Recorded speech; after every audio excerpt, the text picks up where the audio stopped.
Bienvenue à ce dernier partage de l'année 2022 parce que la semaine prochaine, le 28, c'est congé. Alors, on sera de retour avec les partages le 4 janvier.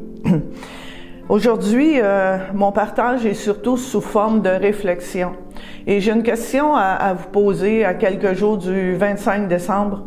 Es-tu prêt pour Noël? Certains vont répondre oui, ils sont prêts, leurs achats sont faits et tout.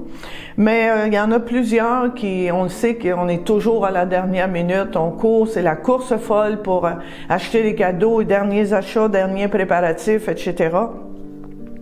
Et il y a beaucoup de gens qui commencent tôt, qui passent leur mois de décembre à acheter, emballer, décorer et se préparer pour la fête de Noël. Et ça, c'est bien, mais ce sont toutes des choses qui sont à l'extérieur. Est-ce que nous sommes prêts pour un Noël qui transforme?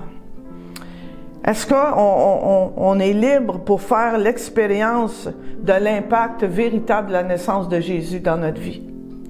Vous savez, on célèbre Noël. Noël, on se rappelle la naissance de Jésus, la venue de Jésus sur la terre. Mais est-ce que Jésus est invité à nos fêtes de Noël? Comment est-ce qu'aimerait Jésus qu'on célèbre sa naissance? Parce que c'est ça, Noël. On célèbre la naissance de Jésus. Et on va retourner dans le temps. On va lire Luc 2, 8 à 11, qui dit « Il y avait dans cette même contrée des bergers qui passaient dans les champs les veilles de la nuit pour garder leurs troupeaux. Et voici, un ange du Seigneur leur apparut, et la gloire du Seigneur resplendit autour d'eux. Ils furent saisis d'une grande frayeur. Mais l'ange leur dit, « Ne craignez point, car je vous annonce une bonne nouvelle, qui sera pour tout le peuple le sujet d'une grande joie. C'est qu'aujourd'hui, dans la ville de David, il vous est né un sauveur qui est le Christ, le Seigneur. » C'est sûr que pour le peuple à ce moment-là, qui attendait l'accomplissement, dans le fond, des prophéties, comme quoi un sauveur allait venir. Et là, il est né. Alors, c'est sûr que c'était le sujet d'une grande joie et c'était une bonne nouvelle. Mais nous, aujourd'hui, qui se rappellent ça, qu'on se rappelle, est-ce que pour nous, on réalise que la naissance de Jésus, c'est encore une bonne nouvelle et que la naissance de Jésus doit être le sujet d'une grande joie parce que c'est le Sauveur. Ça dit, vous êtes né un Sauveur, qui est le Christ, le Seigneur, et c'est ça qu'on célèbre. Noël, ça nous rappelle ça, cette naissance-là, la naissance de l'enfant de Bethléem, Emmanuel, Dieu avec nous. Et c'est l'acte d'amour de Dieu au travers de la naissance de Jésus.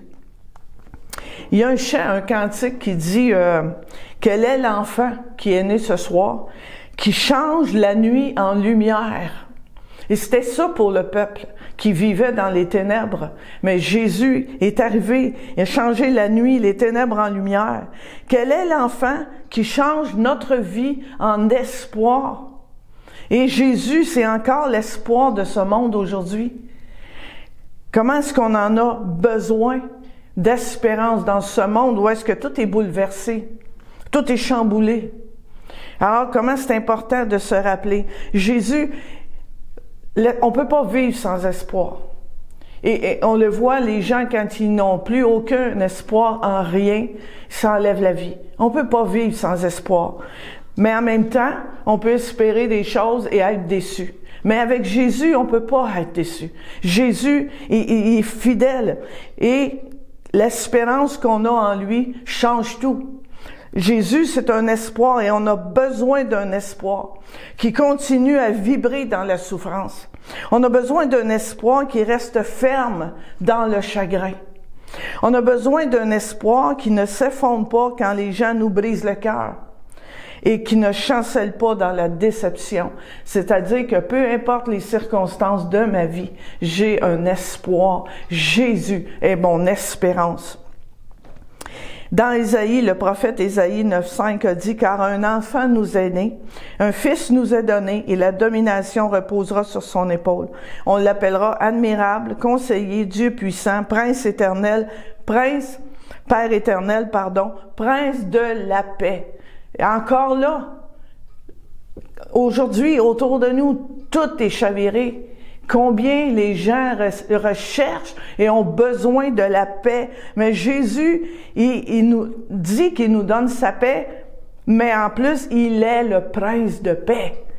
Alors, combien est-ce qu'on a besoin? Peut-être que tu n'as jamais rencontré ce prince de paix, mais je t'encourage. Je t'encourage en cette fête de Noël de cette année à inviter le prince de paix dans ta vie. Mais on a tous besoin du prince de paix. Et si Noël, ça se résume à des festivités, des échanges de cadeaux, des rencontres en famille, entre amis, c'est célébrer Noël, mais c'est en même temps manquer Noël. Et ces choses-là sont bonnes, là. Je suis pas en train de vous dire que c'est pas correct. C'est correct de se faire des échanges. C'est correct de se rencontrer en famille, entre amis et de partager. C'est un temps spécial pour ça et c'est extraordinaire. Mais si ça s'arrête à ça, si ça se résume seulement à ça, qu'est-ce qui va rester après? Qu'est-ce qui va rester le 26 décembre? Qu'est-ce qui va rester les semaines, les mois après? Il va rester des souvenirs. Peut-être des beaux souvenirs, mais des souvenirs. Mais si je célèbre la naissance de Jésus en l'accueillant, en réalisant vraiment qu'il est venu sur la terre pour nous sauver, si c'est lui que je célèbre, si je reçois ce qu'il y a pour moi, mais je vais vivre, je peux et je vais vivre Noël chaque jour de ma vie, pas juste une fois dans l'année. Je célébrais Jésus, qui est une bonne nouvelle. Et je terminais avec le passage dans Matthieu 2, 9 à 11 qui dit « Après avoir reçu ces instructions du roi, ils, en parlant des mages, partirent. Ils virent alors l'étoile qu'ils avaient déjà remarquée en Orient. Elle allait devant eux et quand elle arriva au-dessus de l'endroit où se trouvait l'enfant, elle s'arrêta. Ils furent remplis d'une très grande joie en la voyant là. Ils entrèrent dans la maison et virent l'enfant avec sa mère, Marie. Ils se mirent à genoux pour adorer l'enfant. Puis ils ouvrirent leurs bagages et lui offrirent des cadeaux, de l'or, de l'encens et de la myrrhe. Ils lui ont offert à Jésus ce qu'ils avaient de plus précieux. Et moi, qu'est-ce que j'ai à offrir à Jésus en ce jour de Noël? Ben, je peux lui offrir mon cœur, mais je peux lui offrir ma louange, mon adoration. Parce que ça dit, se met à genoux pour adorer l'enfant. Et c'est ce que je peux faire en ce Noël, moi aussi. Puis vraiment me souvenir que la naissance de Jésus, c'est la lumière. Dans les ténèbres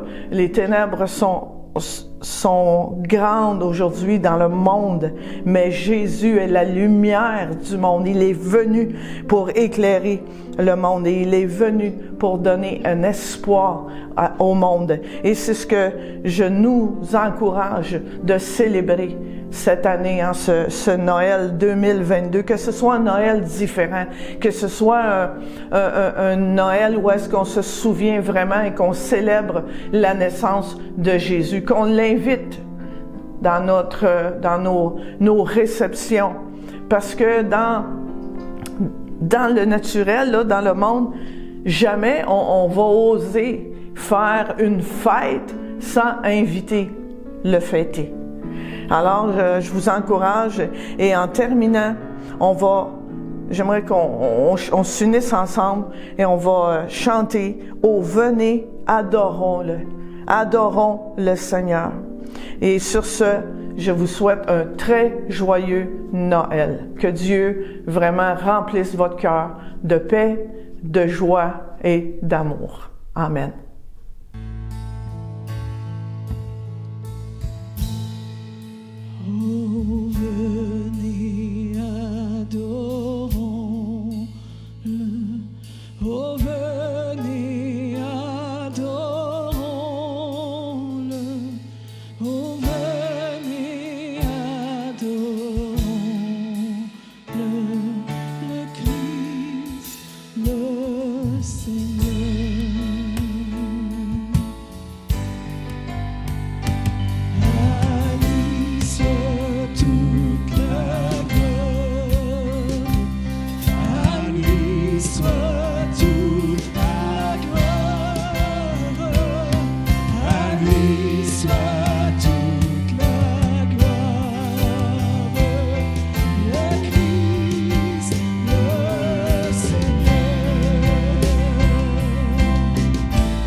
le cri